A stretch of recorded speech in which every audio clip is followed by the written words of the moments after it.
안녕하세요. 쌍둥이 아들을 키우고 있는 30대 후반 워킹맘입니다. 저도 한때는 굴러가는 낙엽만 봐도 웃음이 나던 때가 있었는데 어느새 억척스러운 아줌마가 다 됐네요. 하지만 도끼 가득한 아줌마가 되어도 만만치 않은 상대가 있었습니다. 바로 듣기만 해도 무서운 시어머니라는 사람이랍니다. 아들 쌍둥이를 키우는 엄마로서 산전수전을 다 겪었지만 시모의 만행은 정말 견딜 수가 없었어요. 제 사연 잘 들어주시고 제 3자의 입장에서 어떤 해결점이 보이는지 조언 좀 부탁드려 볼게요. 저는 어린 시절 너무 가난하게 살아서 그런지 물건을 하나 사더라도 최저가만 골라 사는 버릇이 생겼어요. 평범하게 살던 어느 날 집안이 한순간에 망하면서 상상도 못한 일이 펼쳐지기 시작했거든요. 성실하게 직장 생활하던 아버지는 정말 좋은 분이셨어요. 하지만 좋은 성품이었던 만큼 아버지는 사람도 잘 믿으셨죠. 저희 집이 한순간에 망했던 이유도 아버지가 사업하는 친구 보증을 서주면서 벌어진 일이었어요. 보증 서줬던 친구 회사가 부도가 나면서 모든 빚을 아빠가 책임지게 됐던 겁니다. 저도 집안이 이런 식으로 망할 거라고 상상도 못했어요. 그날 이후 아버지는 정신적 충격이 상당하셨는지 술 없이는 잠에 들지 못할 정도였습니다. 그걸 본 엄마는 눈물을 삼키면서 아버지가 들고 있던 술을 뺏으셨어요. 그리고 술에 취한 아버지를 보면서 소리쳤습니다. 당신 이렇게 다 포기할 거야? 어? 정말 처자식 다 굶겨 죽일 작정이냐고. 내가 제정신으로 도저히 살 수 없어서 그래. 당신이 나 좀 이해해줘. 정신 똑바로 차리고 있어도 전 재산 날려먹으면서 이렇게 있으면 어떡하자는 거야. 당장 일어나. 정신 차려. 뭐라도 할 생각을 해봐, 좀. 매일 술에 취해 사는 아버지가 답답하셨는지 엄마는 급기야 아버지가 마시던 술병을 치우기 시작했습니다. 그리고 어떻게든 살아갈 방법을 찾아가려고 하셨죠. 정말 생계를 위협당하니까 엄마도 급박했던 거예요. 여러분은 살면서 돈이 없어서 전화가 끊겨 보신 적 있으십니까? 그때 저희 집은 전화 요금을 못 내서 전화기가 끊길 정도였어요. 어디 그뿐인 줄 아세요? 전기 요금이 밀려서 전기도 끊길 만큼 하루하루 암담했습니다. 저도 그 당시 중학생이었지만 첫째로서 동생들을 돌봐야 한다고 생각했어요. 그래서 엄마를 대신해 동생들을 살뜰히 챙겼죠. 그러다 보면 다시 예전처럼 평범한 일상을 되찾을 수 있을 거라고 믿었습니다. 하지만 어떻게든 살아보려는 엄마의 노력은 깨진 독에 물붓기였어요. 엄마는 급한 불을 끄려고 본인 명의로 신용대출까지 받았다가 엄마마저 신용불량자 딱지를 달고 만 겁니다. 부부가 둘 다 신용불량자가 되니까 그야말로 경제적으로 할 수 없는 게 없어진 거예요.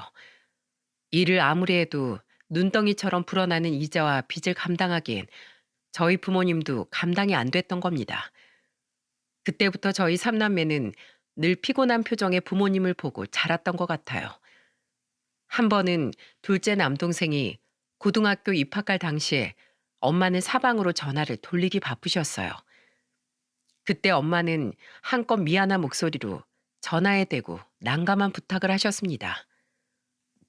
다른 게 아니라 아들이 땡땡 고등학교 나왔다고 했지?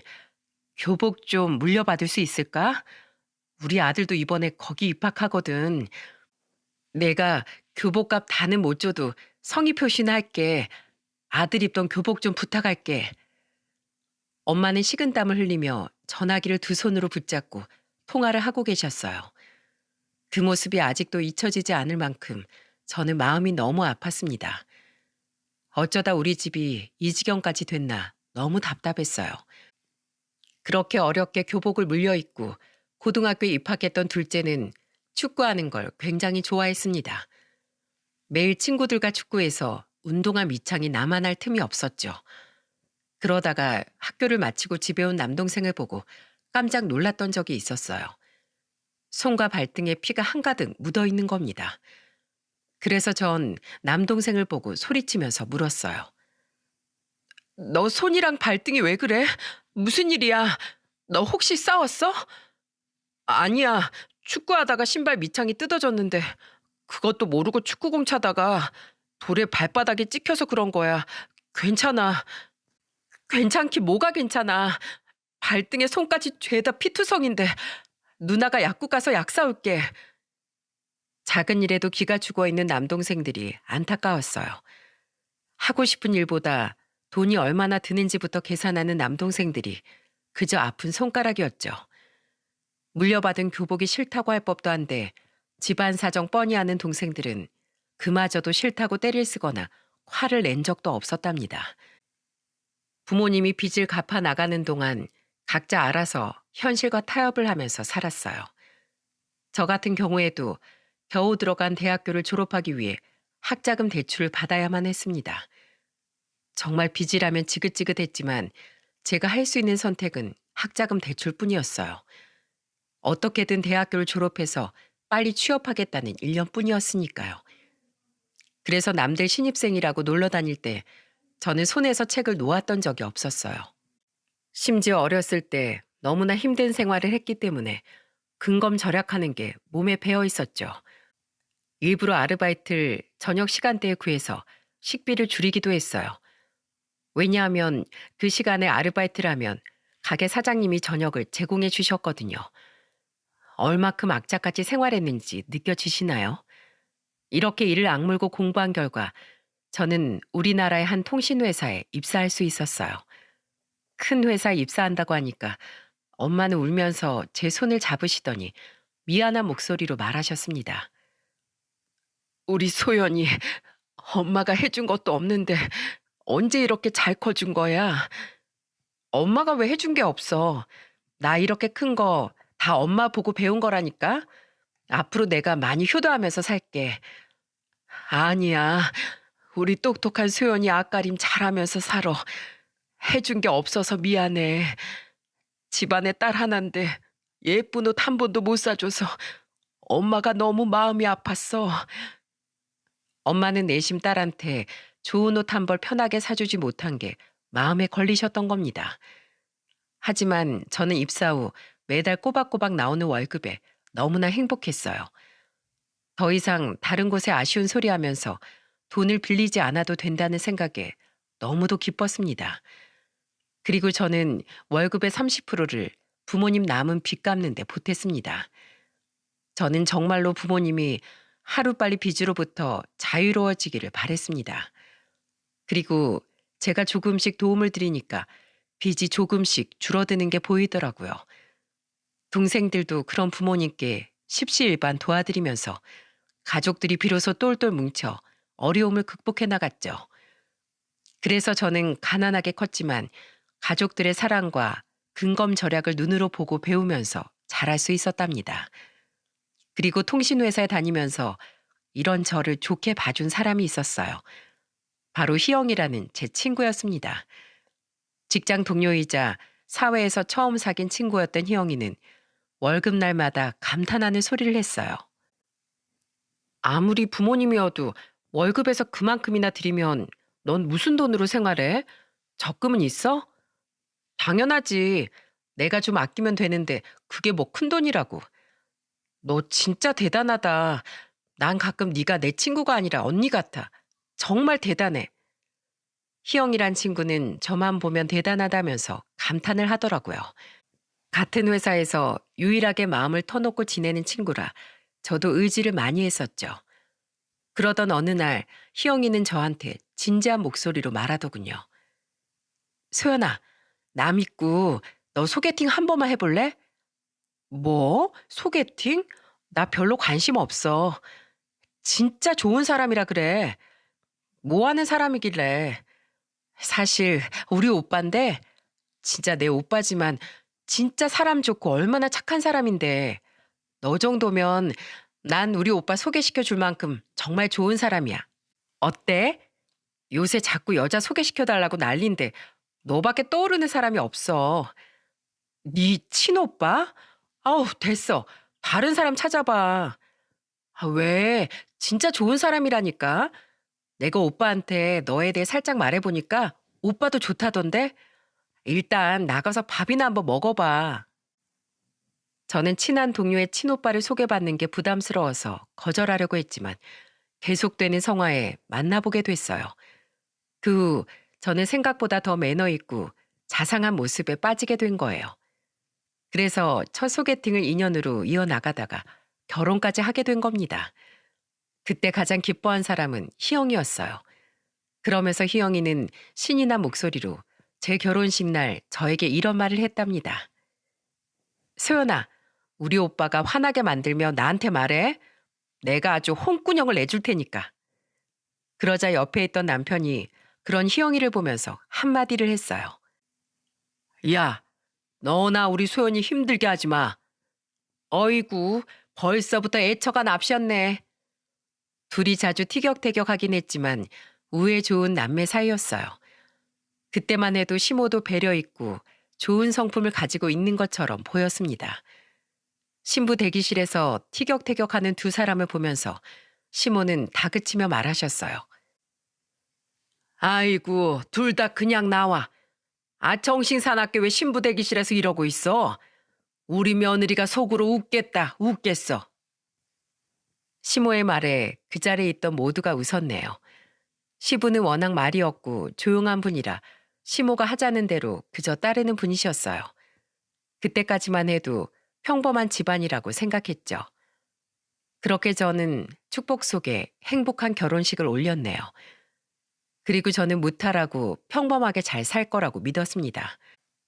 하지만 예상치 못한 복병이 결혼 1년 만에 나타난 겁니다. 결혼과 동시에 쌍둥이를 임신했던 전 결혼 1년 차에 아들 쌍둥이 엄마가 됐어요. 그때부터 전 모든 게 선택의 기로에 놓였던 겁니다. 어렵게 들어간 직장도 놓고 싶지 않았고 그렇다고 소중한 자식들도 포기할 수 없었어요. 점점 복직해야 될 시기가 다가올수록 저는 스트레스가 이만저만이 아니었죠. 그런데 그때 저한테 구원자처럼 나타난 사람이 바로 시모였어요. 어느 날 집으로 찾아온 시모가 능청스럽게 묻더군요. 아이고, 우리 손자들 잘 크고 있네. 벌써 이렇게 컸어? 그래, 며느리 넌 회사 언제부터 가는 거야? 아직 고민이에요. 육아휴직도 오래 쓰자니 눈치 보이고 그렇다고 회사를 그만두자니 내키지 않아서요. 너도 힘들게 들어간 회사니까 그만두기 싫겠지. 그리고 요즘 세상에 맞벌이를 해야 돈을 벌지. 안 그래? 그러니까요. 둘이나 키우는데 혼자 벌어서 어떻게 키워요? 그래서 넌 어떻게 하고 싶은 건데? 전 사실 회사 계속 다니고 싶죠. 돈이 있어야 애들 키울 수 있는데 어떻게 그만두겠어요? 그래, 네 마음이 정 그렇다고 하면 내가 애들 돌봐줄게. 대신에 내가 애들 봐주는 노동의 값어치는 해야지. 안 그래? 너희도 알지? 애들 키우는 게 얼마나 힘든지. 내가 우리 손주니까 봐준다고 하는 거야. 매달 250만 원씩만 줘. 그럼 내가 아주 제대로 봐줄게. 네? 250이요? 왜? 이 정도면 싸게 해주는 거지. 요즘 사람 쓰려면 얼마나 어려운지 알아? 너도 잘 생각해봐. 그때 당시 식당 일을 하고 있던 시모가 선뜻 손자들을 봐주겠다고 하셨어요. 그런데 애들 봐주는 조건으로 달에 250만 원을 달라는 겁니다. 그래서 저는 남편과 상의를 해보겠다며 우선 대답을 피했습니다. 그래서 주변에 물어봐도 매달 250만 원씩 받으면서 손자를 봐주는 시모는 없었어요. 하지만 그때 당시 저한테 선택지가 있었겠습니까? 어차피 시모가 우리 쌍둥이 서준이 하준이를 봐주려면 식당을 관둬야 했기 때문에 남편과 상의 끝에 시모한테 250만 원씩 드리기로 결정을 했던 겁니다. 그래도 시모니까 정말 잘 봐줄 거라고 믿었어요. 솔직히 남의 손에 맡기는 것보다 가족이 애들을 봐주니까 더 믿음이 가기도 했었죠. 하지만 그 후 저와 우리 쌍둥이들한테 어떤 일이 벌어졌는지 아십니까? 믿었던 만큼 생각지도 못한 일들이 벌어지기 시작한 겁니다. 저도 시모한테 아이들을 맡긴 이상 전적으로 믿었어요. 하지만 퇴근 후에 아이들을 넘겨받고 아이들을 돌보는데 기저귀를 갈다가 깜짝 놀랐습니다. 글쎄 애들 엉덩이가 빨갛게 부어 있는 거예요. 그래서 저는 시모한테 전화를 해서 물어봤어요. 어머님, 애들 기저귀를 갈려고 보니까 엉덩이가 빨갛던데 무슨 일 있었어요? 아니, 난 애들이 하도 울길래 기저귀를 갈려고 보니까 그렇게 빨갛더라. 평소에도 잘 쓰던 기저귀인데 피부에 이상이 생겼을 리가 없는데 이상하네요. 저는 시모랑 통화를 하면서 혹시 기저귀에 문제가 있나 기저귀를 뒤적거렸어요. 그런데 아침이랑 저녁이랑 기저귀 개수가 차이가 없는 겁니다. 저는 새로 뜯어둔 건가 했는데 아침에 두고 간 기저귀가 아직도 그대로 남아있는 거예요. 어린아이 키워보신 분은 아시겠지만 애들 한 명만 있어도 기저귀 엄청 많이 쓰지 않습니까? 그런데 우리 쌍둥이는 도무지 기저귀가 줄어들질 않는 거예요. 그래서 저는 놀라서 바로 시모한테 물었습니다. 어머님, 혹시 애들 기저귀 잘 안 갈아주세요? 애들 기저귀가 왜 그대로 있어요? 아, 기저귀 많이 써서 뭐해? 오줌 서너 번은 싸야 갈지. 네? 어머님, 애들 엉덩이 습진 생기면 어쩌려고 그러세요? 지금도 엉덩이가 빨갛게 부어올랐어요. 난 기저귀값 아끼려고 그런 거지. 뭐 심각한 병 걸린 것도 아니고 약 좀 발라주면 금방 낫겠지. 앞으론 자주 갈아주마. 제가 애들 위해서 돈 벌려고 나가는 건데 왜 이런 걸 아끼세요? 닦아주기라도 하셨어야죠. 나도 사람인데 어떻게 애들만 보고 있어. 나도 밥 먹고 화장실도 가고 해야지. 그걸 다 하지 말라는 소리가 아니잖아요. 사소한 것도 신경 좀 써달라고 부탁드리는 거예요. 알겠어. 하여튼 요즘 애들 엄마 유난히 심하다니까. 난 뭐 애 안 키워본 줄 알아? 알겠다. 내가 네 말대로 손자들 상전처럼 키울게. 저는 그때 시모의 말에 정말 깜짝 놀랐어요. 시모 말이 이해가 가십니까? 24시간 애들만 보라는 것도 아닌데 정말 제 속이 갑갑하더군요. 그런데 이런 일이 또 반복되니까 남편한테 걱정스러운 목소리로 말했어요. 여보, 어머님이 애들을 방치하는 것 같은데 당신이 말 좀 해봐. 내가 하면 너무 잔소리하는 것 같잖아. 내가 그걸 어떻게 말해. 안 그래도 요즘 애들 본다고 삭신이 쑤신다고 나한테 엄청 뭐라고 해. 그래서 지금 이걸 그냥 보겠다는 거야? 애들 엉덩이 좀 봐. 이거 분명히 제때 기저귀 안 갈아줘서 그런 거라니까? 알았어. 내가 말해볼게. 남편은 시모가 아이들을 봐준 순간부터 중간에서 말 전달하는 걸 불편해했어요. 그런데 저는 처음부터 시모가 잘 봐주기로 했는데 이런 일이 생기니까 말할 건 말해야 한다고 생각했죠. 하지만 남편은 중간에서 이런 상황을 전혀 수습하지 못하는 게 아니겠습니까? 남편은 남의 편이라 남편이라고 한다지만 제 남편이 저런 사람일 줄은 꿈에도 몰랐네요. 그래서 내 새끼는 내가 지킨다는 심정으로 최후의 방법을 선택했어요. 바로 집에 홈 카메라를 설치하는 거였죠. 이걸로 시모를 감시하겠다는 게 아니라 대체 어떻게 보길래 애들이 저러는지 궁금했던 겁니다. 그래서 저는 시모 몰래 홈 카메라를 설치하고 출근을 하게 됐어요. 7개월이라는 기간 동안 시모가 쌍둥이들을 돌봐주는데 정말 이상한 게 한둘이 아니었거든요. 그리고 남편도 중간에서 손 놓고 있는 걸 보고만 있을 수 없었고요. 제가 정말 오죽하면 그런 기계를 설치했겠습니까? 그리고 홈 카메라를 설치하고 확인한 날 저는 뒤로 넘어갈 뻔했습니다. 애들이 배가 고파서 숨이 넘어가게 오는데도 시모는 다리를 꼬고 소파에 앉아 통화하는 모습이 고스란히 찍혀 있더라고요. 그러면서 녹음된 소리엔 시모가 애들을 보면서 짜증 섞인 목소리로 이런 말까지 하더군요. 아, 애들이 왜 이렇게 울어? 어른이 통화하는데 어딜 그렇게 울어? 아유, 귀찮아 죽겠네 정말. 분유가 뭐가 맛있다고 뒤돌면 또 달라고 울고 또 울고. 아유, 내가 아주 늙네 늙어. 저는 남편한테 시모의 만행을 보여주면서 화를 내면서 말했습니다. 당신 이거 보고도 가만히 있을 거야?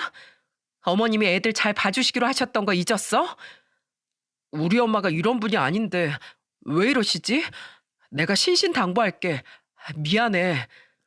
한 번만 더 이런 일 생기면 나 정말 가만히 있지 않을 거야. 저는 남편한테 으름장을 놓으면서 말했죠. 남편도 중간에서 잘하겠다고 다짐하면서 말했습니다. 그런데 또 쌍둥이 중에 서준이 이마에 넘어진 상처가 있는 거예요. 한창 보행기를 탈 시기이긴 했는데 누가 봐도 앞으로 고꾸라진 상처 같았습니다. 그래서 전 퇴근하자마자 서준이의 상처를 보고 어머님께 놀라서 물었어요. 어머님, 서준이 이마에 상처 뭐예요? 내가 잠깐 한눈판 사이에 굴러다니다가 다친 것 같아. 너무 신경 쓰지 마. 애들 다 여기저기 까지면서 크는 거야. 네? 아니, 거실이 운동장도 아니고 굴러다니다가 어떻게 이런 상처가 나요? 그리고 연고라도 발라주셨어야죠. 나도 애가 다쳤길래 연고 발라주려고 했는데 집에 연고가 없는데 어떡해. 그러면 저한테 말씀하셨어야죠. 그럼 제가 사왔을 거 아니에요. 야, 너 지금 푼돈 주면서 나한테 명령하냐? 네 남편한테도 뭐라 하더니? 너 진짜 웃긴다. 내 덕분에 회사 다니고 있으면서 어디서 지금 이래라 저래라야? 저는 월급을 드리고 있으니까 정당한 요구를 하는 거예요. 그러니까 화만 내시지 말고 제 말 좀 들어주세요 좀. 저는 너무 답답해서 시모한테 폭발하듯 말했어요. 솔직히 제가 무리한 부탁을 한 건 아니지 않습니까? 그래서 저도 참다가 말한 건데 시모는 괜히 더 억울해하는 겁니다. 그런데 제가 이 정도로 했음에도 또 하나의 사건이 터지고 말았어요. 제가 퇴근하고 집에 오니까 집 문은 열려 있고 애들만 거실에 누워서 울고 있는 게 아니겠어요? 숨이 넘어가라 울고 있는 애들만 있고 집안 어디에서도 시모는 눈에 보이지 않는 겁니다. 심지어 애들 머리를 만져보니까 이마가 불덩이였어요. 시모를 더 찾아볼 생각도 못하고 퇴근하자마자 아이들을 안고 그 길로 병원으로 갈 수밖에 없었습니다. 쌍둥이가 동시에 아파서 정말 발 동동 구르면서 정신이 하나 없었어요. 그때 시모한테 다급한 전화가 오더군요. 얘, 너 애들 데리고 갔어? 집에 왜 애들이 없어? 그걸 지금 말이라고 하세요? 쌍둥이들 아파서 병원 데리고 왔어요. 대체 뭐 하신 거예요? 아, 그게 애들 재우고 잠깐 친구가 왔다길래 잠깐 밥 좀 먹고 왔어. 애들만 두고 밖에 나가시면 어떡해요? 제가 퇴근했을 때 그때 나가셨어야죠. 난 자유도 없어? 애들 한 번 자면 그래도 한두 시간씩 잘 자니까 나갔다 온 거지. 어머니, 지금 술 드셨어요? 목소리가 왜 그러세요? 아, 반주로 좀 한 잔 마셨어. 저는 너무 화가 나서 애들 보지 말라고 말했어요. 그때 쌍둥이들은 일주일이나 병원에 입원해야만 했던 겁니다. 이 사실을 남편한테 얘기했더니 항상 중립을 유지하던 남편도 시모한테 한 소리를 하더군요. 그러자 시모는 저한테 미안하다며 사과를 하고 다시는 한눈 팔지 않겠다고 말했어요. 상황이 이렇게 되니까 저는 점점 애들과 시모만 두는 게 신경 쓰였죠. 하지만 남편은 제 걱정에도 저한테 속 편한 소리를 하면서 말했어요. 엄마가 실수하신 거라고 했잖아. 너무 그러지 마. 잘 봐주신다고 했어. 7개월 동안 애들이 어땠는지 기억 안 나? 당신이야말로 똑바로 좀 해. 알겠어. 나도 엄마한테 신신당부할게. 고부 사이에 함부로 끼는 거 아니라지만 정말 너무한 거 아닌가요?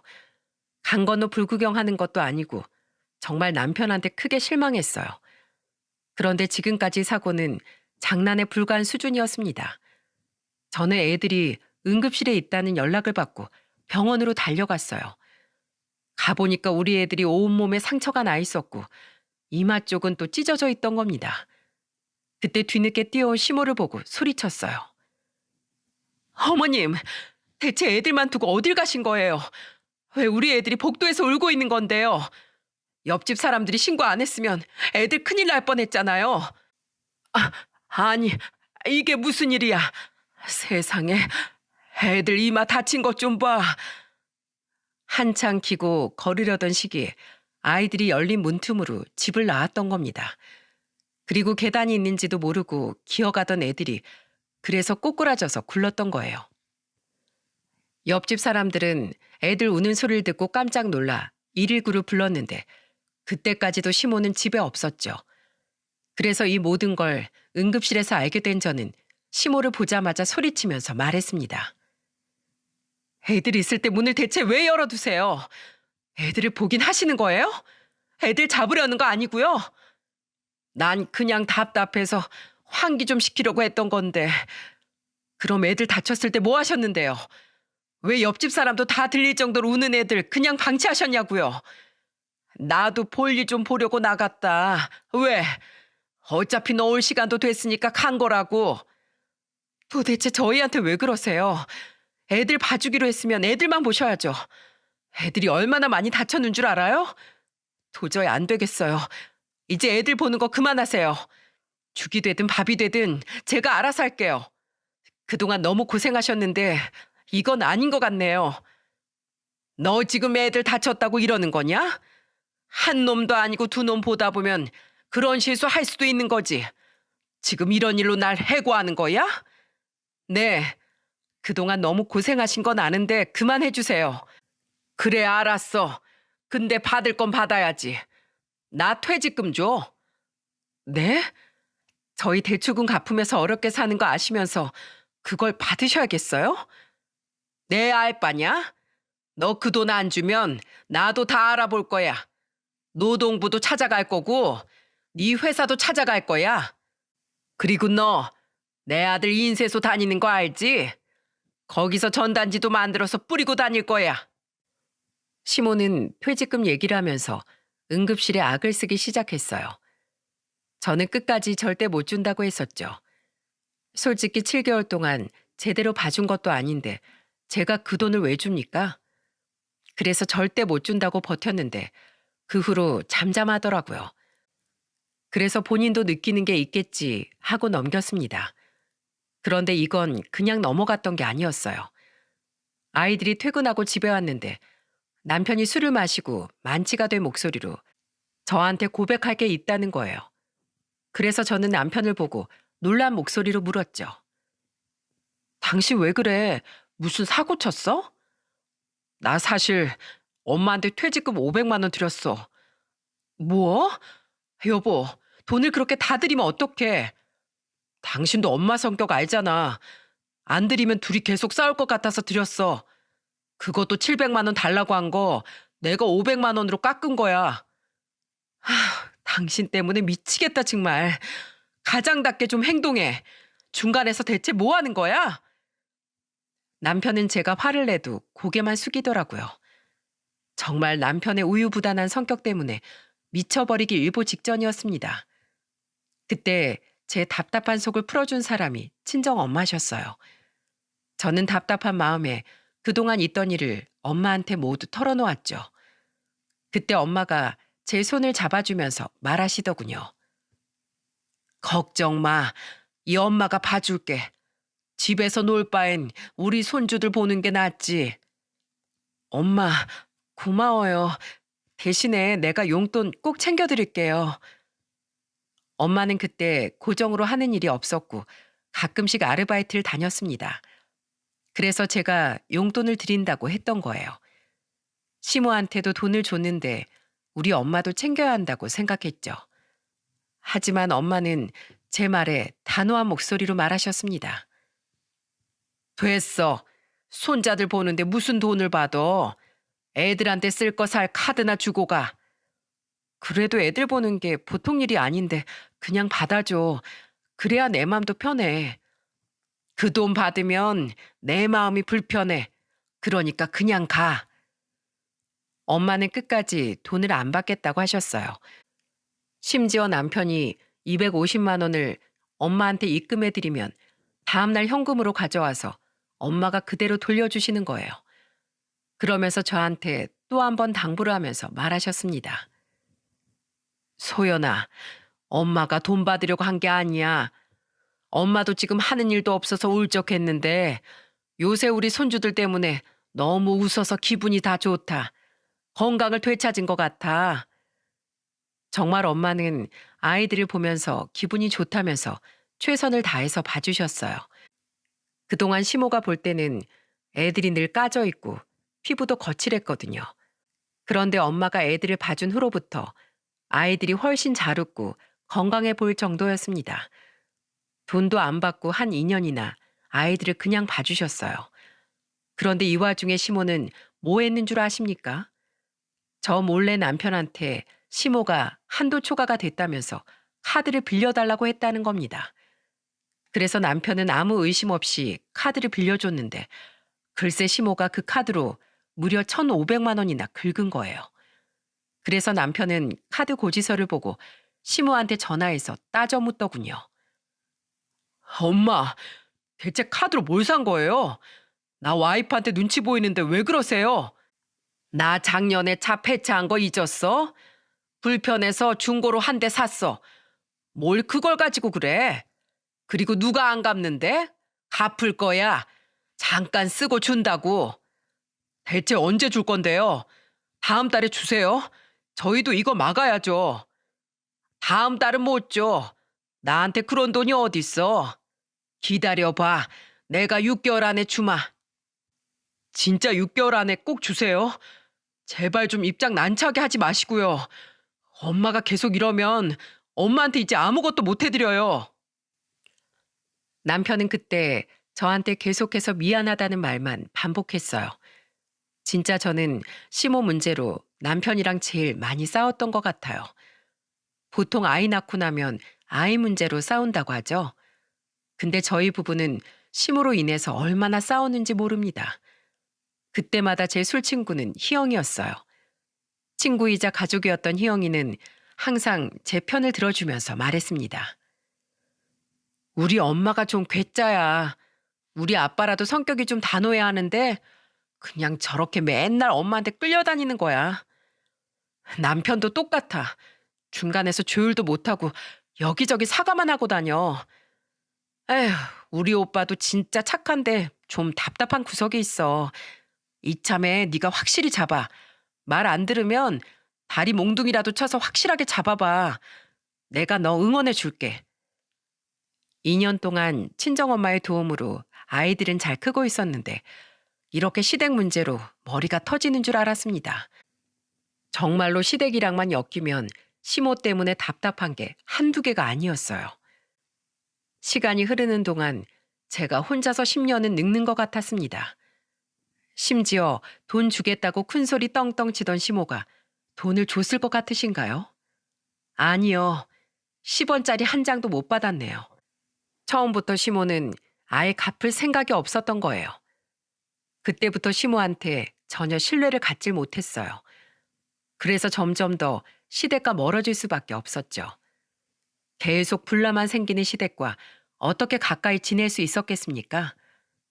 그래도 친정엄마 덕분에 직장 생활도 잘할 수 있었습니다. 그러다 시간이 흘러 2년 동안 쑥쑥 큰 쌍둥이들이 어린이집에 가게 됐어요. 무려 2년 5개월 동안 이어진 엄마의 황혼 육아가 끝이 나고 남편은 저한테 진지한 목소리로 말했어요. 우리 장모님한테 그동안 아이 봐준 돈 드리자. 뭐? 그동안 우리 엄마가 한 푼도 안 받아서 그 돈 다 하면 7천이 넘을 텐데. 그럴 줄 알고 장모님 드릴 돈 내가 다른 통장에 모아뒀어. 우리 애들 이렇게 잘 키워주셨는데 당연히 도리를 해야지. 나중에 후회하지 말고 챙겨드리자. 그게 맞는 것 같아. 그동안 저는 남편의 말에 조금 놀랐어요. 정말 큰 돈이었지만 남편이 착실하게 모아둔 덕분에 전 엄마께 7천만 원을 드릴 수 있었죠. 그래서 저는 그 돈을 엄마한테 입금해 드릴 수 있어서 너무 다행이다 싶었습니다. 하지만 엄마는 여전히 7천이 넘는 돈을 절대 못 받는다며 완강하게 거부를 하셨어요. 그때 남편이 친정엄마한테 단호하게 말하더군요. 장모님, 이 돈 안 받으시면 받을 때까지 장모님 댁에서 먹고 자고 할 거예요. 그러니까 받아주세요. 자식들 마음도 좀 이해해 주셔야죠. 자꾸 이러시면 저희가 나중에 크게 후회할 것 같아서 그래요. 어머님, 제발 좀 받아주세요. 내가 뭘 바라고 한 것도 아닌데 그래도 이렇게 챙겨줘서 정말 고맙네. 내가 정말 잘 쓸게. 우리 사이랑 딸이 힘들게 번 돈인데 귀하게 쓸게. 결국 엄마는 저와 남편이 건넨 돈을 받으셨어요. 그 엄마는 반찬 솜씨를 살려서 반찬 가게를 차리게 된 겁니다. 동네 장사라 그런지 점점 더 입소문이 나면서 안정적으로 자리를 잡을 수 있었어요. 제가 일하는 회사랑 20분 거리에 있어서 퇴근하면서 반찬을 사가기도 했습니다. 그런데 한 번은 엄마 가게에 도착했는데 사람들이 웅성거리면서 몰려있는 거예요.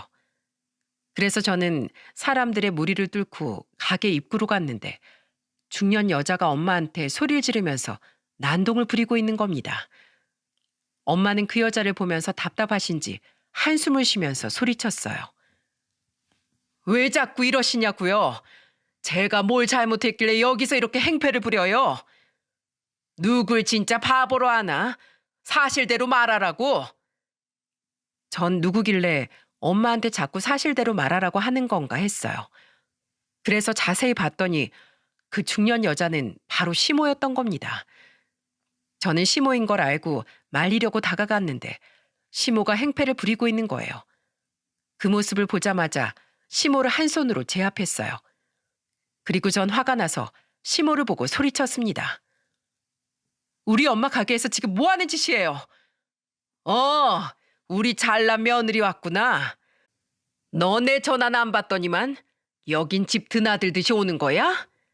출가 외인이 친정이 이렇게 자주 와? 너 아주 웃긴다. 어머님 같으시면 전화 받겠어요? 왜요? 또 돈 필요하세요? 어머님 돈 필요하면 전화하시잖아요. 너 웃긴다. 나한테 먹고 죽을래도 돈 없다고 하더니 네 엄마한텐 이런 가게를 차려줘? 네가 감히 날 개무시해? 우리 엄마가 2년 넘게 애들 봐주면서 받으신 돈으로 차리신 거예요. 앞뒤 종황도 아무것도 모르면서 이렇게 무작정 난동을 피면 어떡해요? 아, 이제 알겠네. 넌 내가 애들 봐주는 돈 받아가는 거 아까워서 네 엄마 주려고 나 일부러 해고한 거지? 당장 나도 3천만 원 내놔. 나도 애들 봐줬잖아. 애들을 봐줘요? 애들 보다가 잡아 죽일 뻔한 사람이 누군데요? 그리고 중고차 산다고 저희 카드로 긁었던 1,500만 원이나 갚으세요. 그게 순서잖아요. 뭐야? 이것 봐라. 너 어디 한번 매운맛 좀 볼래? 그 순간 시모는 젓갈 뚜껑을 열더니 제 얼굴에 확 뿌려버렸어요. 순간적으로 눈도 너무 따갑고 황당해서 어안이 벙벙하더라고요. 그리고 엄마 앞에서 이런 꼴을 당하니까 도저히 참을 수가 없었습니다. 엄마도 놀라서 시모를 말리려고 했지만 시모는 악을 쓰면서 욕을 퍼붓더군요. 그때 저는 눈에는 눈, 이에는 이라는 생각에 젓갈을 집어들었어요. 그리고 그걸 들고 그대로 시모 얼굴에 쏟아 부은 겁니다. 그러자 시모는 놀라서 소리쳤어요. 아, 내 눈, 내 눈. 아유, 너 미쳤어? 이게 뭐 하는 거야? 어머님이 먼저 저한테 이렇게 뿌리셨잖아요. 야, 너 지금 해보자는 거야? 내가 했다고 너도 뿌리면 뭐 하자는 거야? 어른이 어른다워야 고상하게 말하죠. 그러니까 왜 여기까지 와서 난동을 부리세요? 네가 먼저 차별했잖아. 팔이 안으로 굽는다고 지금 시위하는 거지. 그놈의 팔을 아주 동강내야 내가 속이 풀리겠어. 너 당장 이리 와. 그때 시모가 저한테 달려들었고 그 순간 엄마가 시모를 가로막으면서 소리쳤습니다. 사돈, 내가 진짜 봐주려고 했더니 안 되겠네. 내 앞에서 지금 뭐요? 내 딸을 뭐? 지금 이 꼴을 보고 내가 가만히 있을 것 같아? 아, 내 눈. 동네 사람들, 여기 정신 나간 여편네들이 장사하는 곳이에요. 아이고, 사람 잡네. 엄마는 시모를 바닥에 밀쳐버리고 젓갈을 시모한테 발라버렸어요. 그리고는 가게 밖으로 밀치면서 소리쳤습니다. 가! 이놈의 여편네야. 어딜 감히 내 딸한테 손을 대? 나가. 당장 나가라고. 결국 시모는 힘없이 엄마한테 떠밀려서 가게 밖으로 쫓겨났어요. 하지만 시모는 쫓겨난 후에도 도저히 갈 생각을 안 하는 겁니다. 그러면서 계속 문을 두드리고 소리 지르고 난리도 아니었어요. 결국 경찰에 신고했고 시모는 출동한 경찰한테 끌려가고 말았습니다. 시모가 사라진 걸 보고 엄마는 저를 꼭 안아주면서 울먹이는 목소리로 말했어요. 소연아, 너 지금까지 이렇게 당하고 살았니? 어? 어떻게 사돈 가게까지 찾아와서 이렇게 난동을 부릴 수가 있어? 나한테도 이러는데 너한텐 지금까지 어떻게 했을지 안 봐도 눈에 훤하다. 서방은 도대체 뭐하고 산 거야? 저는 엄마의 울먹이는 목소리에 같이 울었습니다. 그리고 엄마는 결국 남편을 가게로 불렀어요.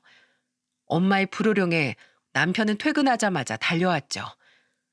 허겁지겁 도착한 남편을 보자 엄마는 화가 난 목소리로 소리쳤습니다. 자네, 지금 가게 꼴 좀 보게. 여기서 무슨 일이 있었는지 아나? 네? 그게 무슨 말씀이세요? 우리 딸이 자네 부모한테 무슨 잘못을 한 적이 있어? 웬만한 건 다 들어주고 며느리로서 잘하려고 노력하는 애잖아. 그런데 자네 부모가 여기서 내 딸한테 젓갈을 퍼붓고 욕을 하는 걸 내 눈으로 직접 봐야겠어? 대체 여길 어떻게 알고 온 거야? 죄송합니다. 저번에 장모님 반찬 전달해드렸는데 그때 아신 것 같아요.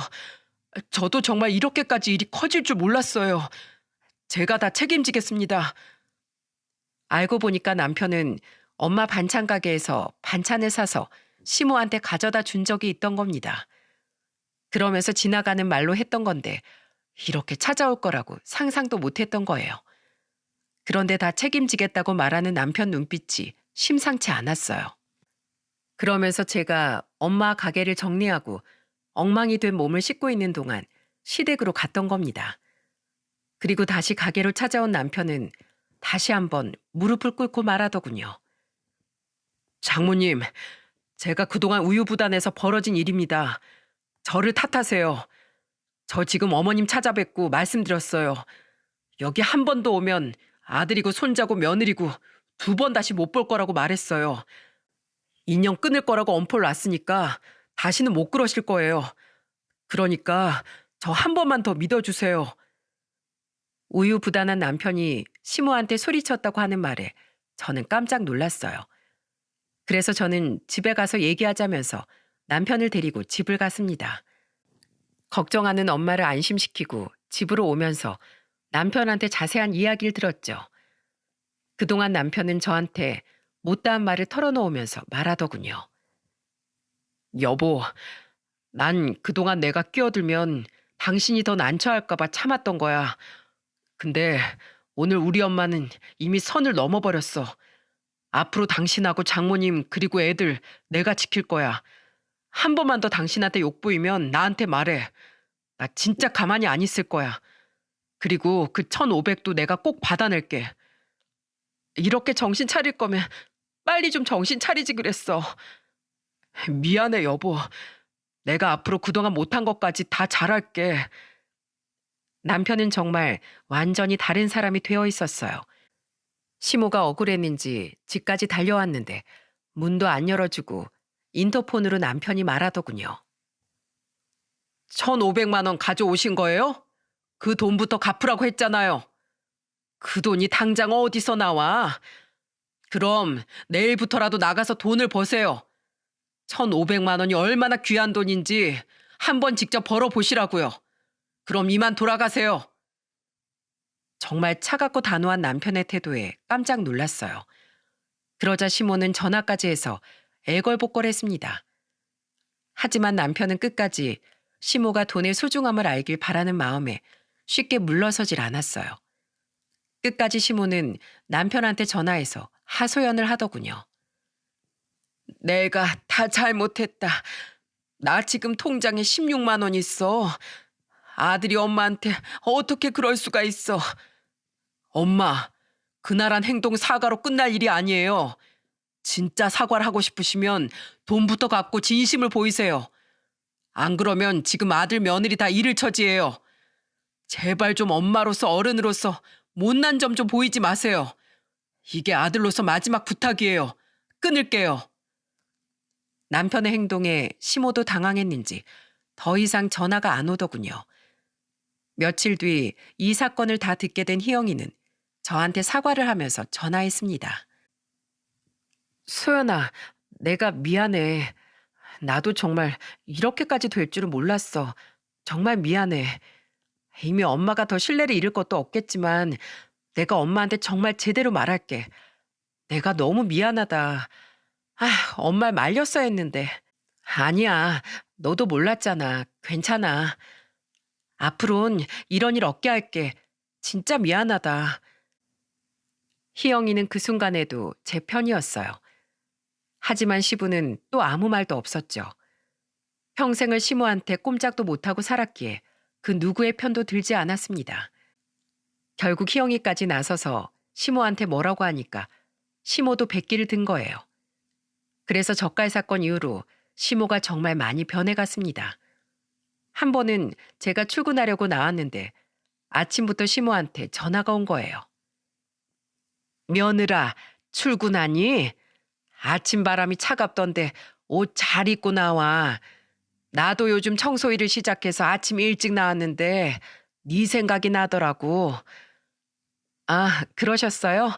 알아서 갈 테니까 걱정 마세요. 아직도 안 풀렸어. 이제 마음 좀 풀어봐. 아니요. 사람 쉽게 안 변해요. 이미 어머님 본성을 다 봤는데 제가 쉽게 풀리겠어요? 시간이 더 필요하니까 재촉하지 마세요. 출근 중이라서 이만 끊을게요. 시모는 전화해서 계속 이런저런 노력을 하고 있다고 말하려고 했어요. 하지만 이건 모두 단편적인 모습이라 오래 지켜보려고 해요. 아직도 저희 친정엄마 가게에서 젓갈을 엎어버리는 모습이 생생하거든요. 솔직히 그 순간 시모 행동에 똑같이 행동한 건 잘못한 일이라고 생각합니다. 그 상황에서 저도 이성을 잃어서 판단력이 흐렸던 것 같네요. 그래서 저도 좀 더 욱하는 성질을 지혜롭게 바꾸려고 노력하려고 합니다. 하지만 시모는 아무리 노력해도 뭐가 어려운지 청소일을 그만두고 식당 일을 나가더군요. 그런데 개벌은 남 못 준다고 여전히 돈이 없어서 궁핍한 생활을 하고 있답니다. 저도 남편도 답답하지만 이제는 도와주지 않으려고 해요. 제가 이런 사연을 쓴 것도 가족이라고 무조건 돕는 건 아니라는 생각이 들어서랍니다. 가족과 함께라면 어떤 위기도 넘길 수 있지만 사람은 쉽게 못 바꾸는 것 같아요. 모두 스스로 바꿀 의지가 있을 때 바뀐다고 생각합니다. 올해도 다 갔는데 지금쯤 스스로를 돌아보는 건 어떨까요? 가족이라 쉽게 상처가 되는 말을 했었다면 오늘은 꼭 사과를 한번 해보시길 바래요. 따뜻한 말을 주고받기에도 시간은 너무나 짧으니까요. 우리 쌍둥이들 키우면서 저는 남편과 서로에게 고생했다 이 말을 많이 해주고 있어요. 이 작은 변화가 얼마나 힘이 되는지 모릅니다. 오늘은 서로에게 따뜻한 말 한마디 건넬 수 있는 하루였으면 좋겠습니다. 제 사연 들어주셔서 감사해요. 모두들 행복하세요.